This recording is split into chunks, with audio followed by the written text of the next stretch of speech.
로마서 8장 1절에서 11절 말씀입니다. 교독하시겠습니다. 제가 먼저 읽겠습니다. 그러므로 이제 그리스도 예수 안에 있는 자에게는 결코 정죄함이 없나니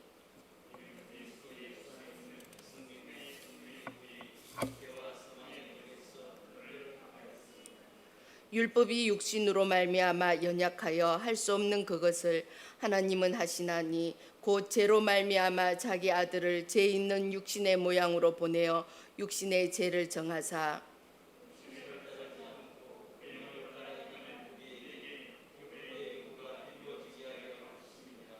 육신을 따르는 자는 육신의 일을, 영을 따르는 자는 영의 일을 생각하나니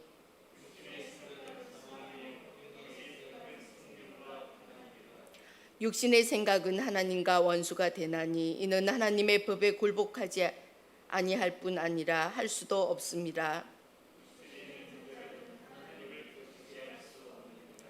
만일 너희 속에 하나님의 영이 거하시며 너희가 육신에 있지 아니하고 영에 있나니 누구든지 그리스도의 영이 없으면 그리스도의 사람이 아니니라.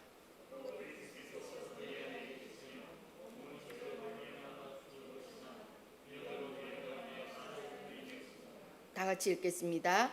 예수를 죽은 자 가운데서 살리신 이의 영이 너희 안에 거하시며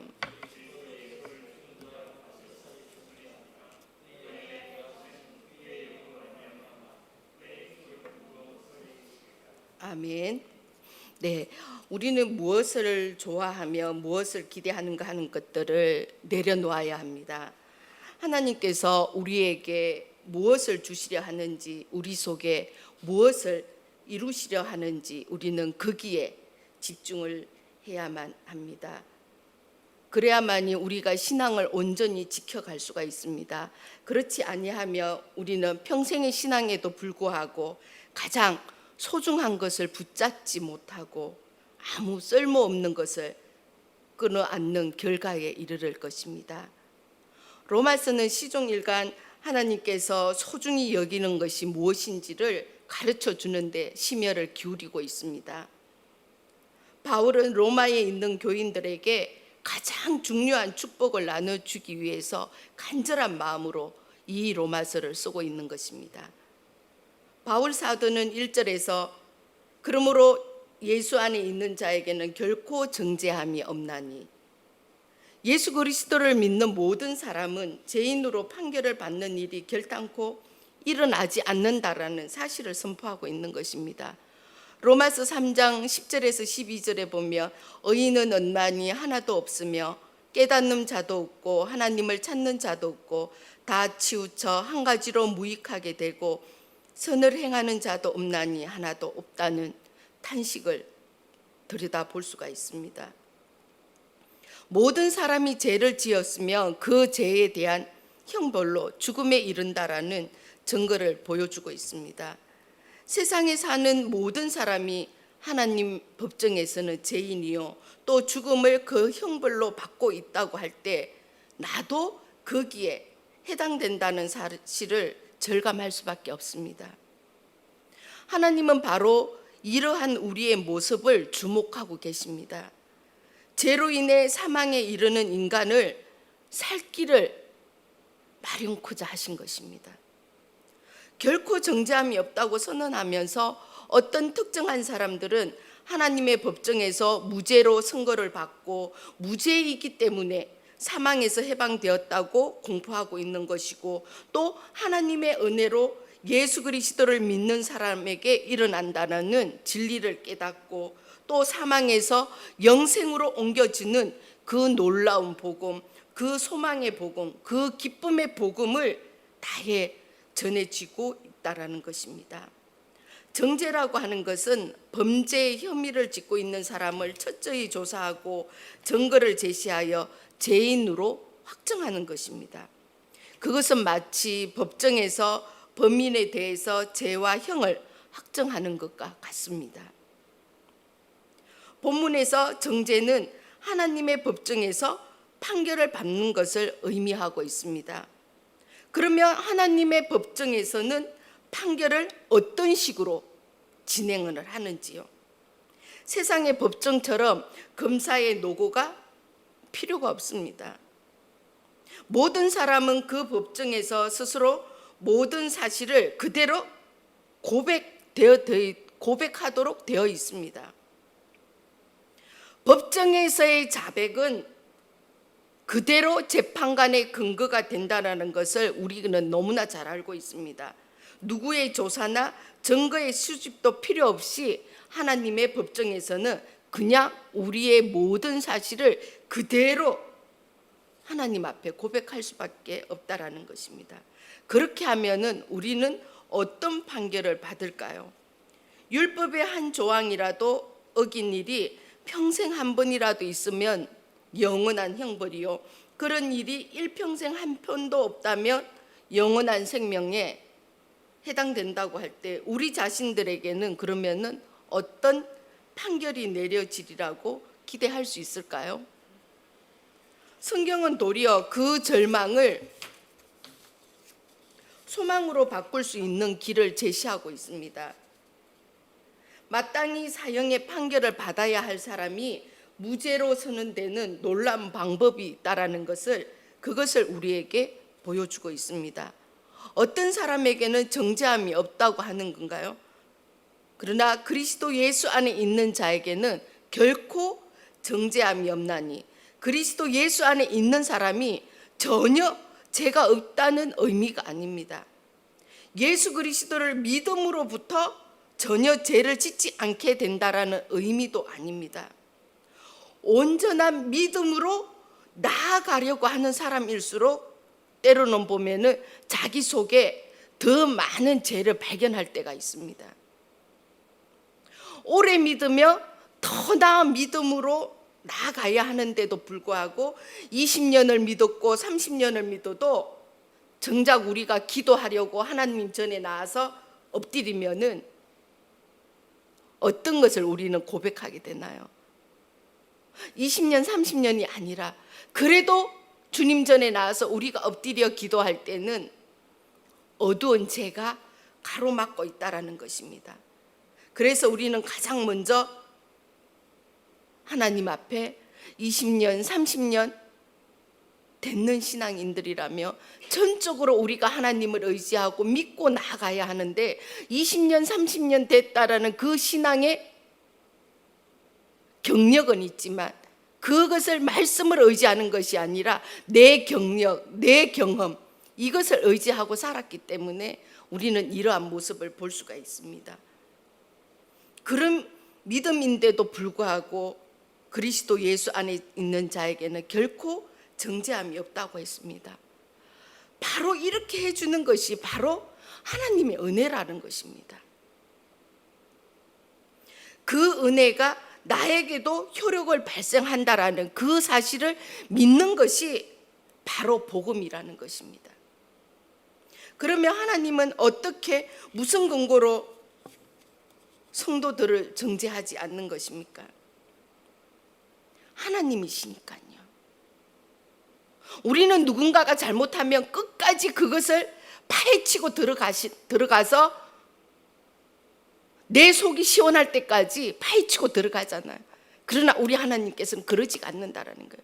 우리가 죄가 있는데도 불구하고 하나님이시니까 할 수가 있다라는 것입니다. 무조건 무죄다라고 선언하시면 그만인 것이 아닙니다. 무죄로 선언하려면 그렇게 해도 좋을 근거가 있어야 하는 것입니다. 어떤 근거가 있어야 정죄를 당하지 않을 수가 있겠습니까? 사람의 생명에 위해를 가해 죽음에 이르게 하면 살인죄라고 우리는 할 수가 있습니다. 살인의 죄를 저지른 사람은 분명히 사형에 처할 수가 있다고 세상 법적인 규정에서는 말할 수가 있습니다. 우리는 이 조항에 걸리지 않으려면 살인을 하지 않으면 됩니다. 어떤 법규가 있더라도 그 법규를 준수하며 위반하지 않으면 정죄 염려 필요가 없는 것입니다. 그것은 하나님의 기준에서도 마찬가지입니다. 율법이 주어졌고 그 율법을 어김없이 살았다면 정죄를 당할 이유가 없습니다. 근데 우리 모두는 태생에서부터 율법을 어기는 유전을 받은 사람들입니다. 하나님의 율법이 아니더라도 우리는 일평생 법규 위반이 하나도 없는 사람은 존재하지 않을 것입니다. 이 자리에 앉은 우리 성도님들은 없을지도 모릅니다. 그러나 저는 너무나 연약한 존재이라서 한 몇 달 전에도 딱지를 한번 끊겼어요. 이렇게 하면서 살아오고 있습니다. 그러면 어떻게 해야 되는 것입니까?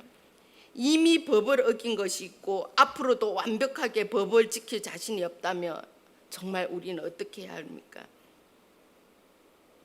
우리 이러한 약한 모습, 우리의 이런 불가능한 모습을 우리 하나님은 너무나 잘 알고 계십니다.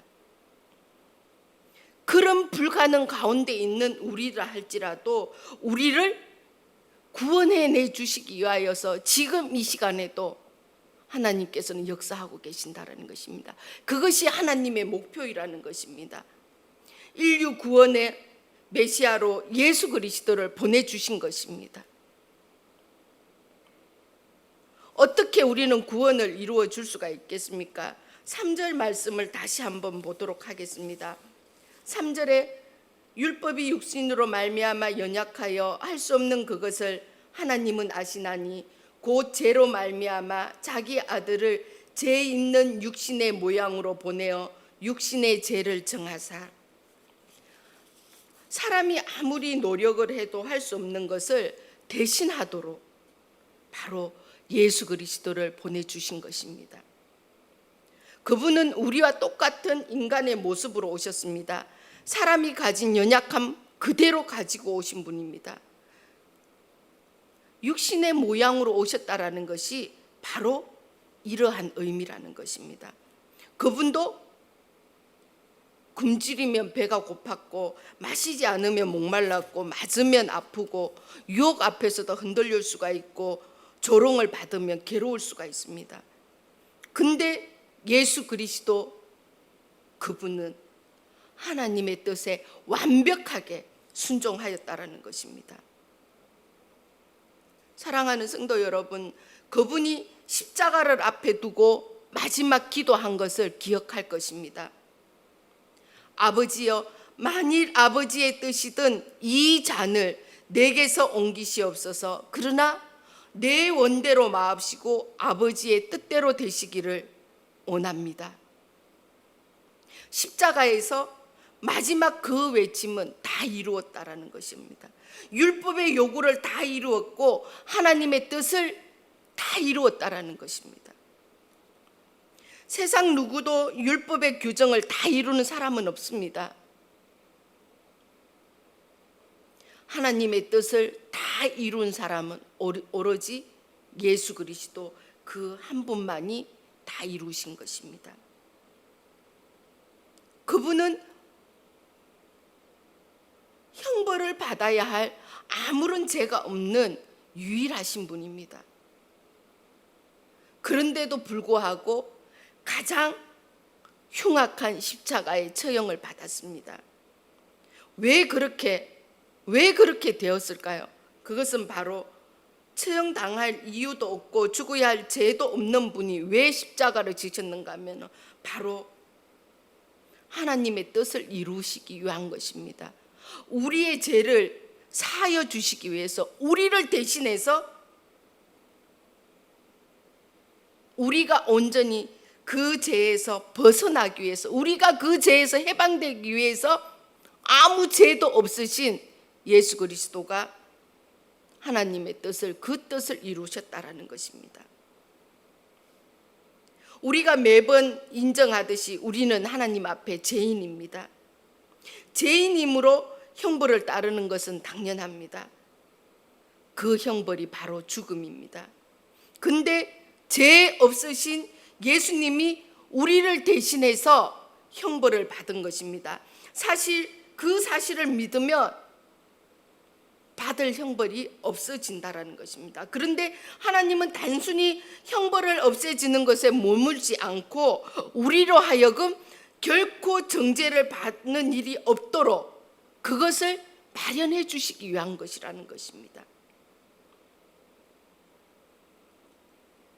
4절 말씀에도 우리가 볼 수 있듯이 율법의 요구를 다 이루으셨다라는 그 의미는 율법의 규정을 낱낱이 지킨 것과 같은 효력을 나타나게 한다라는 것과 같습니다. 한 번도 한 규정도 어긴 일이 없는 것이 바로 율법의 요구를 이루는 것입니다. 그런데 누가 그런 완벽한 삶을 살아가는가입니다. 우리는 할 수가 없습니다. 그러나 예수 그리스도만이 그러한 삶을 살 수가 있다는 것입니다. 예수님은 율법의 의무를 질 필요가 없는 분입니다. 율법은 이미 죄에 빠져 있는 사람들에게 부여된 것이고 하나님과 동등하신 예수님은 율법을 선포한 분이시지 율법 아래서 그것을 지켜야 할 위치가 있지는 않습니다. 그런 분이 도리어 율법 아래 나셨다라는 것입니다. 그것은 우리를 위해서 그렇게 행하셨다라는 것입니다. 우리가 율법을 온전히 지키지 못해 정죄당한 것을 뻔한 것을 너무나 잘 알고 계시기 때문에 예수 그리스도께서는 우리를 대신해서 율법의 1.1회까지도 완벽하게 지키셨다라는 것입니다. 하나님의 뜻에도 전혀 어김없이 온전한 순종을 이룬 것이 바로 예수 그리스도인 것입니다. 그 예수님이 우리를 품어 당신 안에 두게 하시고 우리가 그 예수님을 믿어 우리 마음 안에 모실 수 있도록 해주신 것입니다. 그렇게 된 순간부터 우리는 율법에서 완전히 해방되는 것입니다.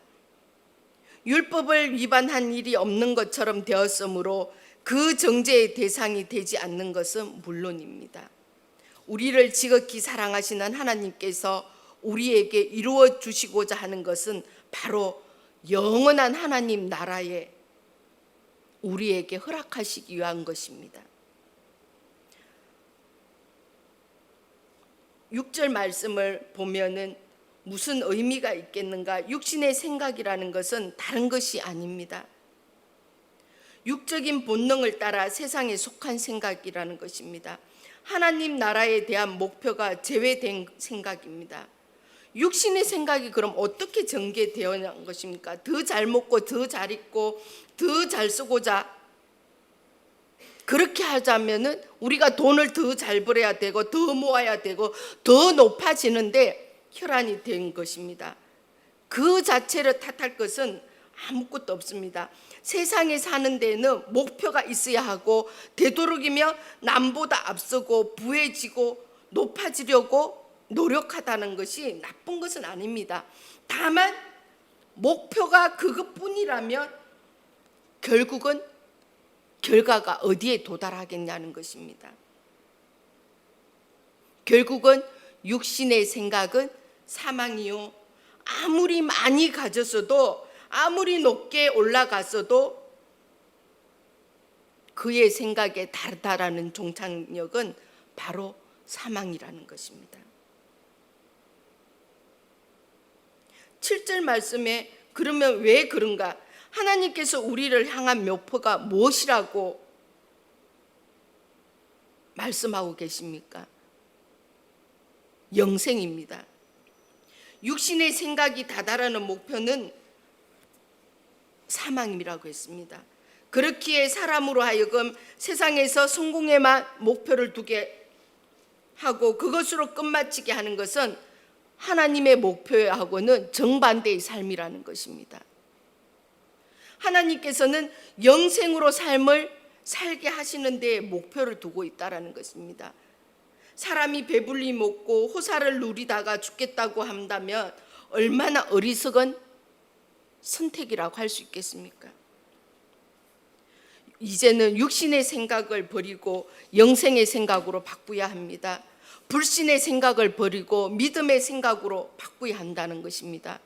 내가 얻고 싶은 것이 무엇인가에서 삶의 목표를 정하지 말고 하나님께서 무엇을 주시려고 하시는가에 대한 우리의 삶의 목표를 찾으시기를 바라겠습니다.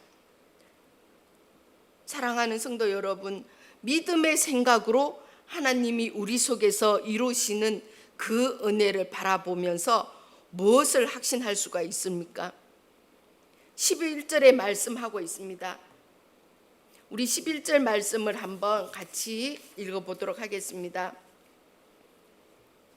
다 같이 읽겠습니다.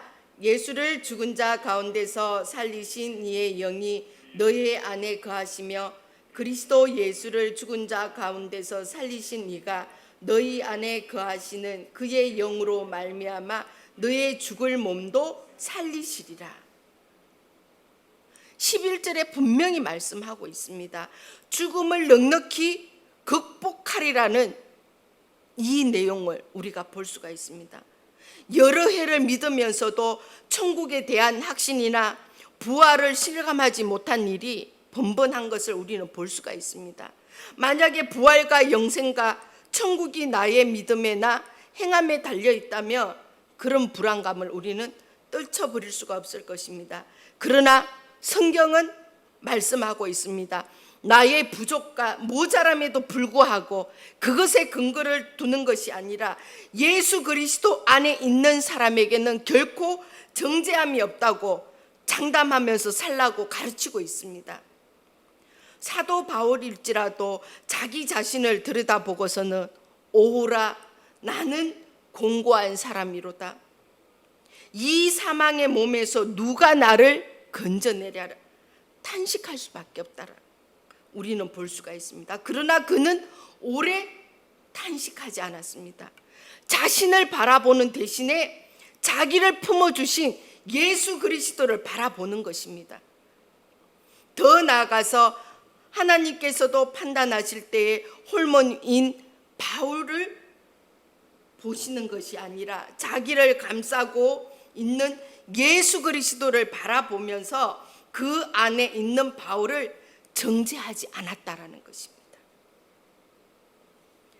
그런 확신에서 자신 있게 선포하고 있습니다. 그리스도 예수를 살리신 이가 너희 안에 거하시는 그의 영으로 말미암아 너희의 죽을 몸을 살리시리라. 아멘. 사랑하는 성도 여러분, 그러므로 이제 그리스도 예수 안에 있는 자에게는 결코 정죄함이 없나니 이는 그리스도 예수 안에 있는 생명의 성령의 법이 죄와 사망의 법에서 너를 건져냈습니다. 이 말씀을 꼭 기억하면서 가장 당당한 모습으로 오늘 한날을 살아가시는 사랑하는 성도 여러분들이 다 되시기를 간절히 바라겠습니다. 우리가 이 말씀을 기억하면서 그저 값없이 주신 그 하나님의 그 은혜를 생각하면서 이 시간 기도하도록 하겠습니다. 이 나라와 민족을 위해서 기도해 주시기를 바라겠습니다. 이 나라를 정치하는 위정자들을 위해서 기도해 주시기 바라겠습니다. 위정자들이 이 나라를 다스리는 것이 아닙니다. 그 다스림을 받는 위정자들이 되게 해달라고 기도해 주시기를 바라겠습니다. 너무나 거짓과 탐욕이 가득한 이 땅에 정말 그 위정자들이 하나님의 뜻을 이룰 수 있고 하나님의 뜻을 받을 수 있는 위정자가 되도록 기도해 주시고 영적인 지도자들을 위해서 기도해 주시기를 바라겠습니다. 그리고 두 번째로는 지금 홍수로 인해서 너무나 많은 사람들이 수해를 당하고 있습니다.